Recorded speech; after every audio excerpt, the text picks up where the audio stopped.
नेमीचंद सिद्धांती देव यहाँ पर 30 नंबर के गाथा में भावाश्रव की बात कह रहे थे। क्या देख रहे थे? भावाश्रव की बात बता रहे थे कि क्योंकि और उसका विशेष व्याख्यान ब्रह्मदेव सूरी महाराज ने किया है कि मिच्छेत्ता वृद्धि पिमाद जोग कोहादयुत वेणीया। भावाश्रव का जो स्वरूप है, यानी भावाश्रव होता है, सबसे पहले वो उल्टी आग्रह से उत्पन्न होता है। यानी विपरीत आग्रह जो होता है या विपरीत क्रियाएं होती हैं, तो सबसे पहले भाव कैसा होगा? विपरीत। कैसा होगा? विपरीत होता है। उसको क्या है? मिथ्यात कहा गया है। जो जब विपरीत चलने का मन बनाए, जो जब मोक्ष मार्ग से विपरीत चलने का मन बनाए, वो सब आपका मिथ्यात्व ही है।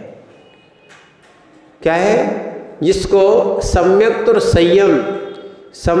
संयम जिसको प्रतिकूल लगते हो। कैसे लगते हो? प्रतिकूल लगते हो, वो सब मिथ्यात्व की ही देन है। क्या है? जबकि मोक्ष मार्ग में जीव को अपने स्वरूप को समझ के क्या है? संवर और निर्जरा करना चाहिए थी, पर क्या करें?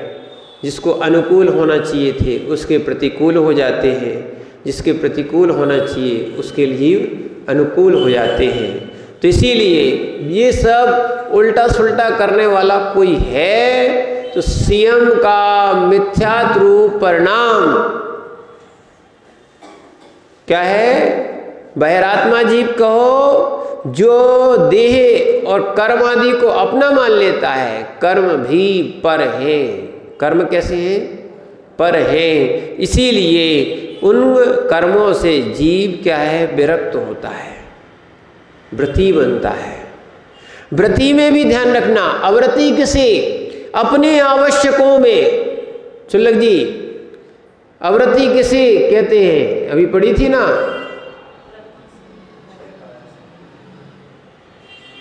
भूल गए? कल याद कर लेना, कोई दिक्कत नहीं, आज ही पढ़ाया था। तो अव्रती किसे कहेंगे?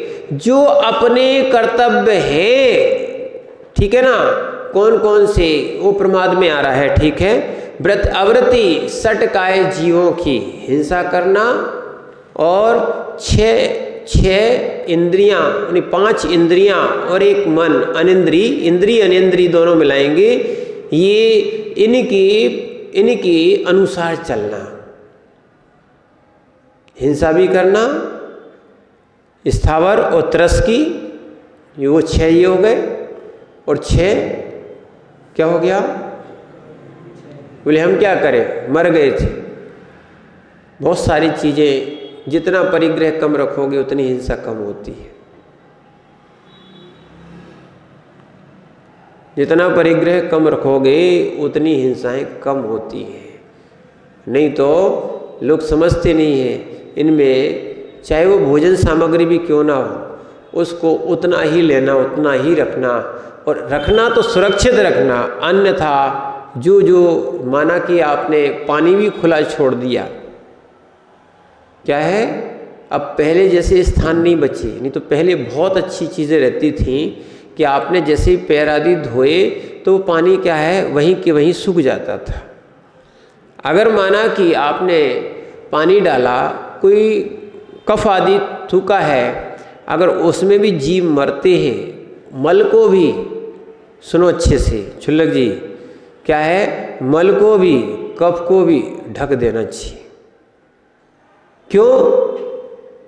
हाँ, ये तो हम अपने अंतरंग भाव से करते थे, पर ये हमें अपनी अहिंसा में, चर्या में भी मिल गया, जिससे कि सामने वाला जीव है, मक्खी आदि है, ये लोग मल खाने आते हैं और कई बार ऐसा भी होता है उसी में चिपक के समाप्त हो जाते हैं। ठीक है ना? तो इसीलिए अपन को क्या है जितना प्रयोजन कर सके, क्या है अगर कफ भी कहीं गिरा है तो उस पर धूल ढक दो, क्या कर दो, हाँ, जिससे कि उसमें विराधना ना हो। या कई जगह पत्ते आदि होते ना, सूखे हुए पत्ते ऐसे रख देते हैं, वो उस उद्देश्य से नहीं रखे गए कि उसको ना दिखे, वो इस उद्देश्य से है कि इसमें जीव राशि आके चिपक के समाप्त हो जाती है। कुछ तो बादर जीव, बड़े बादर हमें दिखाई देते हैं, सूक्ष्म तो हमें दिखाई नहीं देते हैं। इसीलिए बहुत सारी चीज़ों से मैंने अपन को दया, आज जो विषय चल रहा था सुबह भी, क्या है जो दयाशील व्यक्ति होता है, सचित प्रतिमा वाला भी दयाशील होता है, वो इन वस्तुओं को फिर सेवन नहीं करता। नहीं तो कई लोगों के कच्चे फलों के खाने में बड़ा आनंद आता है, कच्चा आम, कच्चे अमरूद, कच्ची चीज़ें उनको वैसे ही, या सेव फल आदि सीधा सीधा खाने में उनको बड़ा आनंद आता है। वैसे उनको ध्यान रखना, इस चीज़ में ये देखना चाहिए कहीं इनके प्रासुक है कि नहीं, प्रासुक यानी जीव रहित होना चाहिए। और वास्तविकता में विज्ञान भी यही कहता है, हर वस्तु को शोध के साफ करके अगर खाओगे, अपन भक्षण करेंगे तो कम से कम स्वस्थ रहेंगे, ठीक है ना। मनुष्य में और त्रियंच में कुछ भेद है, क्या है, प्रवृत्ति का भेद है ना, प्रवृत्ति का भेद है कि मनुष्य की प्रवृत्ति और मनुष्य की प्रवृत्ति और त्रियंच की प्रवृत्ति थोड़ी सी भिन्न है।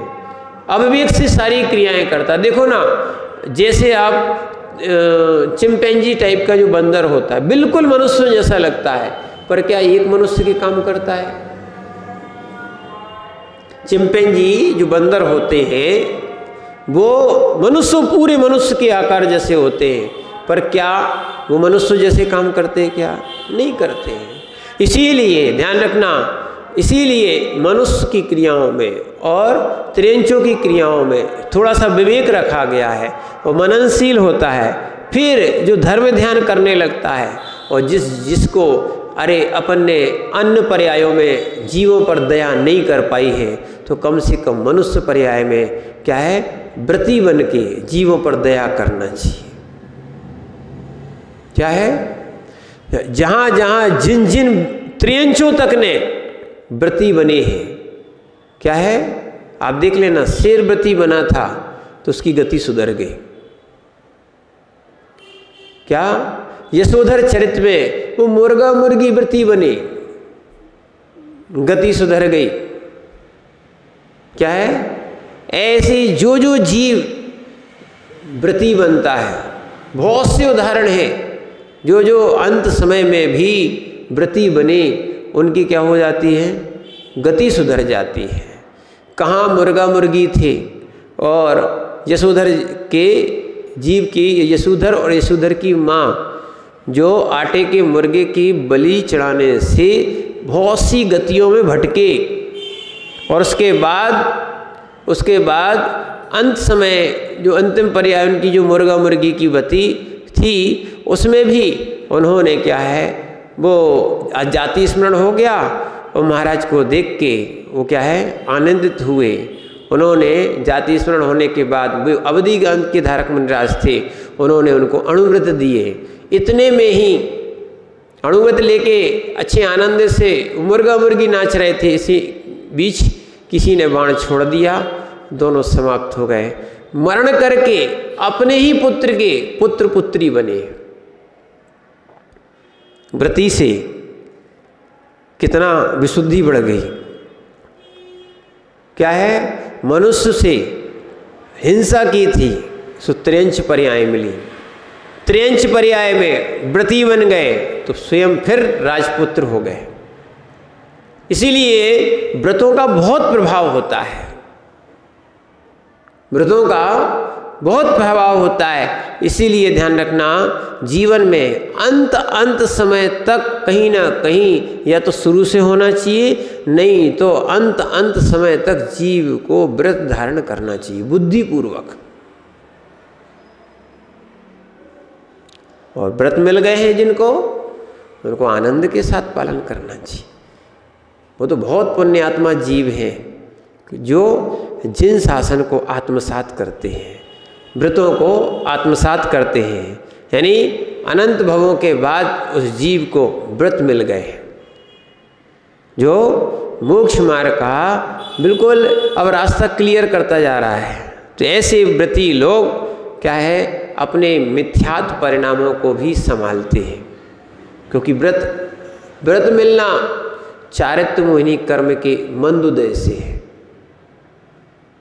जब चारित्र मोहिनी या कसाय का मंदोदय आता है तब जीव क्या है, व्रती का भाव बनाता है। पर दर्शन मोहिनी भी अपना काम करती रहती है। अगर मिथ्यात्व का उदय आता है, जीव के अश्रद्धा रूप परिणाम होते हैं। और इसी कारण से छोटी छोटी सी बातों को निमित्त बना के जीव क्या है, व्रतीपना और अश्रद्धानपना इसमें दोष लगा लेता है या इनसे च्युत हो जाता है।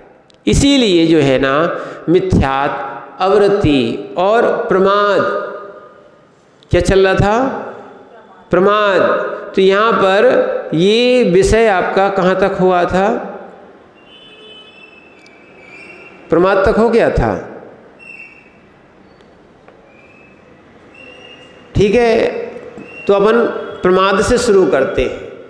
तो आज ही बताया था कि प्रमाद का अर्थ होता है अपने आवश्यक जो कार्य हैं, किसमें, मोक्ष मार्ग के आवश्यक, नहीं तो संसार के बहुत से आवश्यक हैं आपके, क्या है, मोक्ष मार्ग के जो जो आवश्यक कार्य हैं उनमें प्रमाद करना, तो वो क्या है, प्रमाद। किसमें, अपने आवश्यक कार्य में प्रमाद करना, सो क्या हो गया, प्रमाद। इसीलिए यहाँ पर आचार्य महाराज ये समझा रहे हैं कि इस चीज़ को समझना चाहिए, क्या, कि हमें प्रमत्त दशा को दूर करना चाहिए और आभ्यंतरे निष्प्रमाद शुद्धात्मानुभूति चलन रूप बहिर्विषय मूलोत्तर गुण मल जनक चेति प्रमादः। इसको प्रमाद कहा है, किसको, कि जो आभ्यंतर में, अंतरंग में प्रमाद रहित जो शुद्धात्मा है, ये आत्मा प्रमाद रहित है, पर उसके अनुभव से चलन रूप पर क्या करें, लोग डिगा जाते हैं और अपन डिग जाते हैं। ध्यान रखना, निज का उपादान यदि कमजोर है तो ही जीव डिगता है, निमित्त का दोष नहीं है, उपादान की कमजोरी है। क्या महाराज उनने ऐसा कह दिया था तो हमारे क्रोध आदि परिणाम हो गए, हिंसा आदि परिणाम हो गए, ठीक है ना। तो ऐसे कहने वाले तो बहुत जगह मिलते हैं, आपने ग्रहण क्यों किया था, उपादान की कमी थी। जो उपादान उस समत्व भूमिका से, समता भूमिका से नीचे आया और अपने स्वभाव को छोड़ के पर स्वभाव को ग्रहण करके और प्रमाद आदि करने लगा, ठीक है, इसलिए वो डिग जाता है। वास्तविकता में यही है, जीव कर्म के योग सबको आते हैं, ऐसा नहीं है कि नहीं आते। तीर्थंकरों को नहीं आए क्या, पार्श्वनाथ भगवान डिगे क्या, पार्श्वनाथ भगवान इतनी आंधी तूफान, हवा, बारिश, ओले, पत्थर सभी तो बरसाए, डिगे क्या। डिगना होता है अंतरंग से। किससे होता है, शरीर भी गिरा दोगे परिणाम नहीं गिर सकते, शरीर को जला सकते हो उसमें परिणाम नहीं जलते। पर ये जरूर है, जिसको या जिसका उपादान कमज़ोर होता है, जिसका ममत्व शरीर आदि कसाय आदि में प्रवृत्त हो जाता है, वो थोड़ी थोड़ी सी बातों में डिग जाता है और सोचता है कि मैं बहुत अच्छा कर रहा हूँ। क्या है, इस कसाय के आवेश में जीव जो है ना, जो प्रमाद रहित अवस्था निज शुद्धात्मा की है, वो प्राप्त करना छूट जाती है। या सीधा सीधा कहें, इस कसाय आदि से जीव परमात्म स्वरूप को छोड़ रहा है। किससे छोड़ रहा है? परमात्म स्वरूप को छोड़ रहा है। ये पर्याय का कोई मूल्य नहीं है। पर्याय तो क्या है? उत्पाद व्यय होते ही रहता है, पर्यायों का उत्पाद व्यय होता ही रहता है ना। पर ऐसे सो परिणाम, संयम के परिणाम, बार बार शुद्ध परिणाम कहाँ आते हैं जीव को? योग भी नहीं मिलता है। शुभ योग मिलना भी कठिन होता है। जैसे शुभ योग मिले, जीव को अपने कार्य की सिद्धि कर लेना चाहिए। जैसे सीजन में लोग दुकान बंद नहीं करते ना, कहीं भी होंगे, बीमार भी होंगे तो क्या करेंगे? खोलेंगे। दिन रात बैठे दुकान वाले बाहर बाहर लगा के दिन रात बैठे मात्र अर्थ के लिए। ऐसे ही जैसे उन्होंने अर्थ के लिए प्रमाद छोड़ दिया, घर छोड़ दिया, बस इतना ही तो करना है। परमार्थ के लिए घर छोड़ना है और प्रमाद छोड़ना है। क्या है? इसीलिए ध्यान रखना, ये अपना उपादान संभालना है। कोई कितना भी डिगाने आए, अपने उपादान को नहीं डिगाने देना, अपने भावों को नहीं डिगने देना। ठीक है? और बाह्य विषयों में जो मूल गुण तथा उत्तर गुण हैं, उनमें अतिचार उत्पन्न कराने वाला कोई है तो वो कौन है? प्रमाद। जो मूल गुण और उत्तर गुण है या जो व्रत है, इनमें अतिचार लगाने वाला कौन? प्रमाद। कौन देख रहा है? देखना, अब यहाँ आचार्य महाराज ने दीक्षा दी है, अब वो देख रहे हैं कि विश्वरूप सागर जी सामयिक कर रहे हैं कि नहीं कर रहे।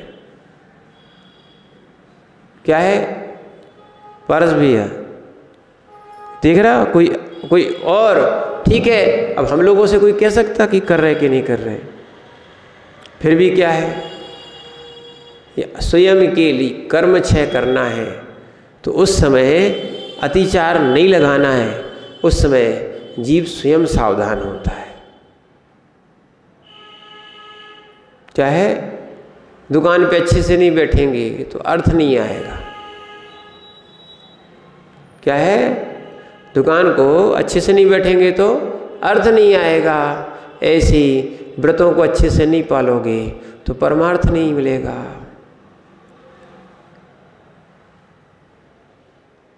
इसीलिए ये मायाचारी के भाव नहीं करना।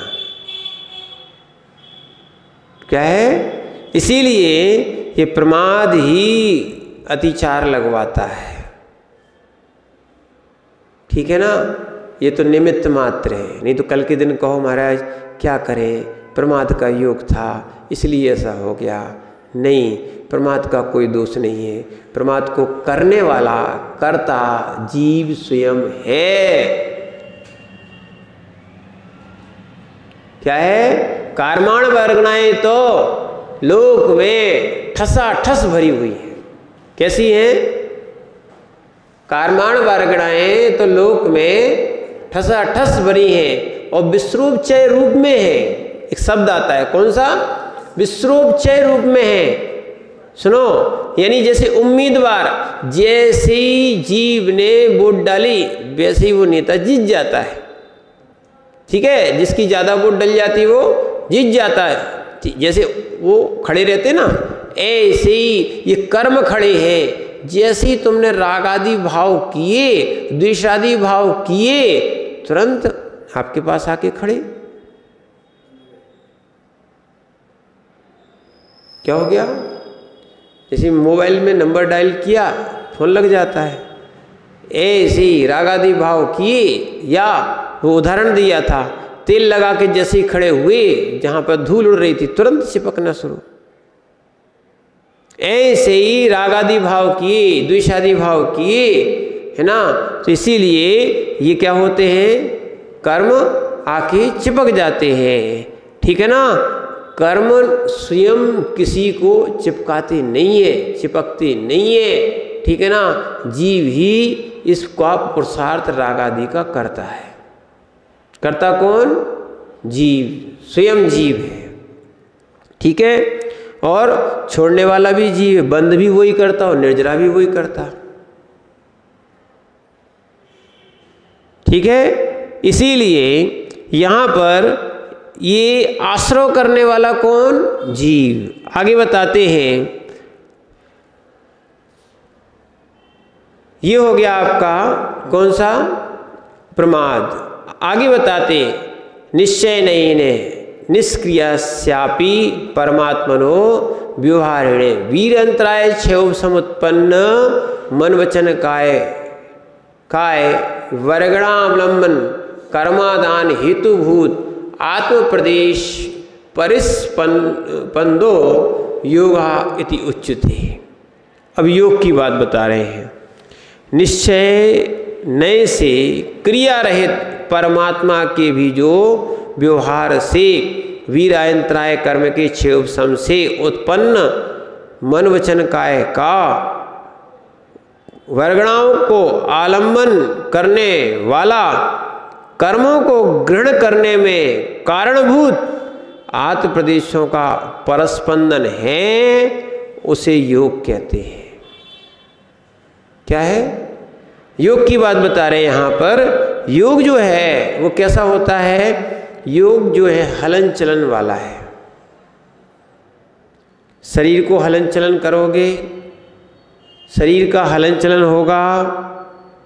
किसका? शरीर का अगर हलन चलन होगा तो अभी कर्माश्रय है। वचनों का जो हलन चलन हो रहा है, जैसे अभी अपन स्वाध्याय कर रहे हैं, यहाँ भी योग चल रहा है, पर ये शुभ योग है, ठीक है। और मन का, चाहे मन बाहर भी जा सकता है यहाँ स्वाध्याय से, और या फिर यहाँ बाहर से हटके यहाँ लग सकता है। तो यहाँ जो लगा हुआ है वो शुभ चल रहा है। कैसा चल रहा है? शुभ चल रहा है। तो इसीलिए ये योग है मन वचन काय, या काय वचन और मन। इसीलिए 6वें अध्याय में योग की परिभाषा क्या दी है? काय वांग मना कर्म योगा सा आश्रवा। इनके जो परस्पंदन होता है, हलन चलन होता है, इसमें क्या हो रहा? इसमें क्या हो रहा? कर्म का आश्रय हो गया। सा आश्रवा, मन को हिलाया, वचन को हिलाया, काय को हिलाया, इसमें क्या हो गया? कर्माश्रय प्रारंभ हो जाता है। इसीलिए ये योग कहलाते हैं। कौन कौन से? मन वचन काय। और ध्यान रखना, निश्चय से क्रिया रहित परमात्मा भी, निश्चय से क्रिया रहित परमात्मा है। और व्यवहार से ये हिलता कौन है? वीरांतराय कर्म के क्षोभ सम से उत्पन्न। वीरांतराय कर्म का क्षोभ सम होता है, जब ही शक्ति होती है तभी जीव मन वचन काय का क्या कर लेता है? हलन चलन कर लेता है। और एक बात और अच्छे से ध्यान रखना चाहिए, शक्ति कितने दिन की? बुढ़ापे में तो शरीर ही नहीं उठता है, फिर क्या करोगे? क्या है? बुढ़ापे में, वृद्ध अवस्था में क्या होता है? शरीर ही नहीं चल पाता है। इसीलिए वास्तविकता में वो स्थिति देख के कि अगर हमने ज़्यादा यानी काय से हिंसा आदि की तो उसका फल इसी को, जीव को भोगना पड़ेगा। तो मन वचन काय का परिस्पंदन जितना कम हो सके उतना कम करना चाहिए। इसलिए भगवान या वो भगवान बनने वाले जो निर्ग्रंथ योगी हैं वो ऐसे बैठ जाते हैं जैसे पत्थर की मूर्ति हो।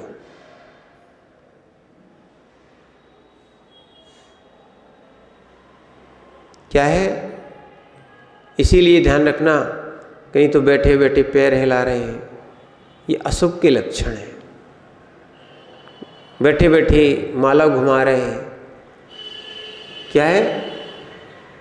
माला फेरना अलग बात है, लगे ऐसे ऐसे घुमाने के लिए, ऐसे आँखों को घुमाना क्या है, मन को घुमाना, इन सब से अशुभ क्रियाएं होती हैं। एक बार सहज दृष्टि पहुंचती है, ठीक है, दिख गया, दूसरी बार, तीसरी बार, जो जो मन वचन काया का योग होता है इसको पुरुषार्थ पूर्वक संभालना चाहिए, बार बार बार बार। इसलिए कह रहे हैं हम जैसे योगी भी परमात्मा बन सके, तभी बन सकते हैं क्योंकि 13वें गुण स्थान तक सहयोगी होते हैं, योग सहित होते हैं। 14वां गुण स्थान है वो अयोगी केवली का है। किसका है? वहाँ योग समाप्त होते हैं। 14वें गुण स्थान में शरीर तो है पर योग नहीं है। जैसे आज भगवान महावीर स्वामी ने योग निरोध किया। आज तेरस का दिन है, ठीक है ना, तो भगवान ने क्या किया था?